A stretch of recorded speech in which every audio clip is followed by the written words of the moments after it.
Hi, it's Christina with the Sisyphean Journal, and today we're looking at another case where, if you're rabidly pro-abortion, it doesn't matter what you do to the women, they just love you.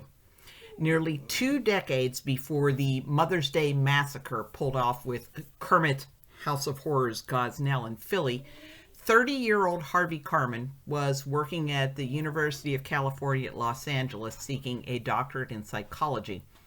At times, he claimed he was an instructor at the university, but his instruction duties were likely limited.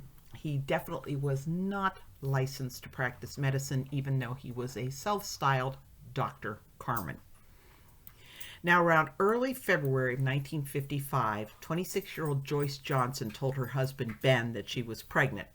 Well, the couple already had 2 children, so they discussed an abortion. Ben was friends with Harvey Karman. Karman had a passion for writing, inventing, performing medical experiments on rattlesnakes. I wish I was making that up, or rather, I'm kind of glad. I don't know. Sucks to be a rattlesnake, I guess, if Harvey Karman comes near you. And as we already know, he was passionate about abortion. So he agreed to perform an abortion on the young homemaker. His fee was $150, which was a substantial sum for somebody whose only income at the time was $180 a month tutoring teens in remedial reading. So on April 6 of 1955, Karman met Joyce in a motel room in Westwood, California, while Ben waited outside in the car. Using a speculum, Karman inserted a nutcracker into Joyce in order to perform an abortion. He then walked her out to the car, and he later said that he told Ben get her to a doctor and returned the $150 abortion fee to cover the inevitable medical expenses.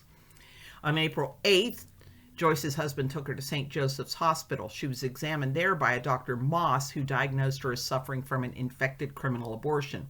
The dead fetus was still in her uterus. She expelled it while she was at St. Joseph's. On April 13th, she was transferred to General Hospital for specialized treatment, but she died there April 21st. An autopsy was performed, and Joyce's death was blamed on bronchial pneumonia brought on by a septic abortion. Karman was arrested. He admitted to perpetrating the abortion, but said, "I only did it because she begged me to do it." And then again, Karman clearly needed the money.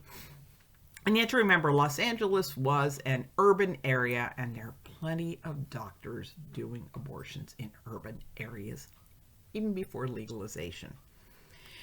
So during the trial, a photograph of the autopsy was available, but the district attorney didn't display it. He told the jury, "You can look it up in the jury room if you're so inclined.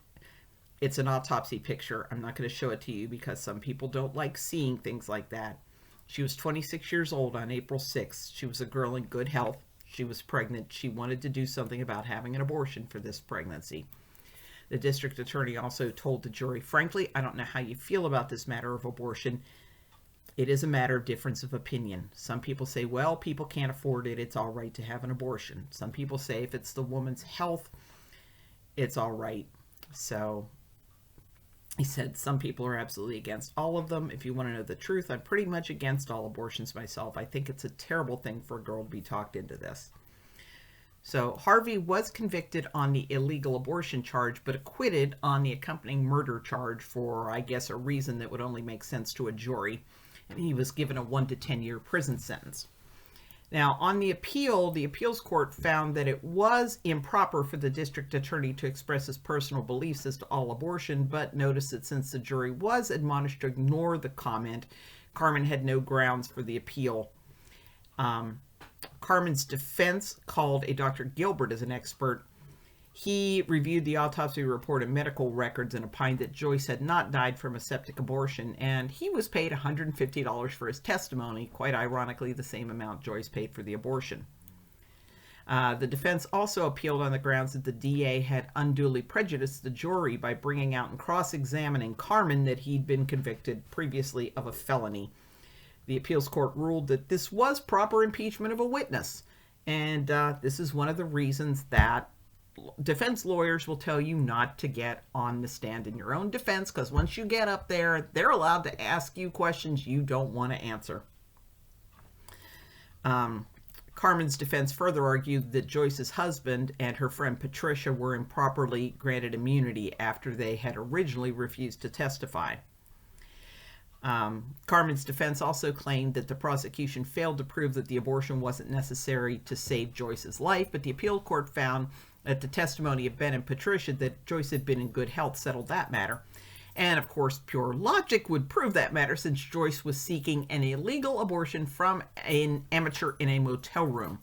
If her life had been in danger, any OBGYN would have been able to admit her to a hospital and perform a perfectly legal abortion there. So the appeals court found that the district attorney's statement that what the defendant did was absolute butchery was fair argument on the facts and was not an unduly prejudicious statement. It came out in the case that Joyce's husband was dating another woman and therefore had an interest in Joyce securing an abortion. Now, Karman did wind up going to jail. He finished serving his sentence before Jerry Brown was sworn in as California governor in 1975, but Brown was enamored enough of Karman's work to issue him a pardon so that he wouldn't have this on his record. Now, Joyce's abortion was unusual in that it was performed by an amateur rather than a doctor, as was the case with probably around 90% of criminal abortions. However, it also stands out because Harvey Karman was treated as if he was a real doctor by the abortion establishment. He was invited to train the Jane Syndicate in Chicago. He was celebrated by advocates for inventing a suction cannula designed specifically for early abortions. Despite the death of Joyce Johnson, him being a rank amateur, and that whole fiasco in Philadelphia, if you look him up, you will find one hagiographic story after the other. The abortion rights movement loves him, doesn't care about Joyce Johnson one little bit.